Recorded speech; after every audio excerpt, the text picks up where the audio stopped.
As Canada and the U.S. continue to navigate a new reality in regards to their trading relationship, Ottawa is seeking to improve trading relationships with other countries, including Mexico, whose leader will be hosting Prime Minister Mark Carney next week. Mexico's Claudia Sheinbaum will meet with Carney on Thursday for a new round of trade talks, with an emphasis on Canada's investment in areas including Mexican mining, gas, and rail.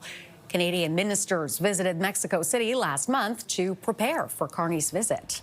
With me now is international trade lawyer Robert Glasgow. Robert, good to have you with us. What could potentially be accomplished during next week's meeting in Mexico? So I think what we're looking at in Mexico is not really negotiating a new deal, partly because Canada still has both the CUSMA agreement that includes Mexico, but also the Comprehensive and Progressive Trans-Pacific Partnership, which includes both Canada and Mexico as parties.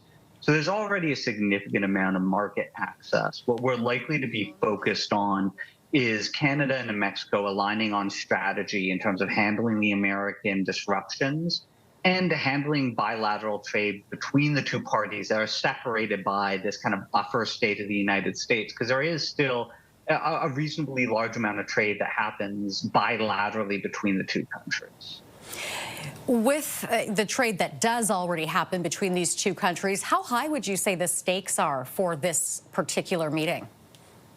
So I think for the stakes for the trading relationship, probably not the highest. Again, because there is a relatively strong relationship already between the two different free trade agreements. I think the biggest issue here is going to be how the two countries coalesce and whether or not they can agree to kind of work together in terms of negotiating with the American government, especially on the sectoral sanctions. I mean, the auto market in particular is one that is very heavily diversified between the three different countries, with one vehicle often crossing a dozen, 24 times between the three before it's completed.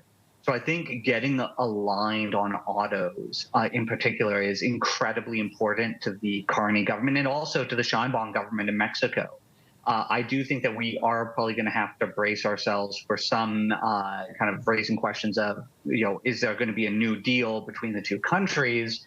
And to know that that's not really, I think, the aim. The aim here is just solidifying the relationship and solidifying a strategy to handle the Americans. How crucial is it for Canada to diversify its trade portfolio amid all of this uncertainty with the U.S.? I think that it is very important. I think Mexico is a key element of that. I mean, again, seen by the fact that even if, say, Donald Trump were to tear up CUSMA and were to withdraw, we would still have the CPTPP. So to the degree that we can increase our bilateral trade with the Mexicans, that definitely helps protect us against the downside risk of Donald Trump's more extreme actions. At the same time, it's not just Mexico, but it's the rest of the CPTPP countries and the CETA countries, the European Union, as well as the United Kingdom, that are key markets. And once the United Kingdom fully accedes to the CPTPP, which for Canada, I believe the Carney government's going to be introducing legislation in the fall to accomplish that from our perspective. Then you would have Canada, the United Kingdom, Australia, and New Zealand part of one common trading bloc. And that helps expand that CANZUK trading area that a lot of people have said is going to be an increasingly important counterweight and increasingly important trade relationship for Canada in light of uncertainty with the Americans. All right, Robert, thank you very much for this. That is Robert Glasgow, international trade lawyer at McCarthy Tétrault. Thank you, and have a great one.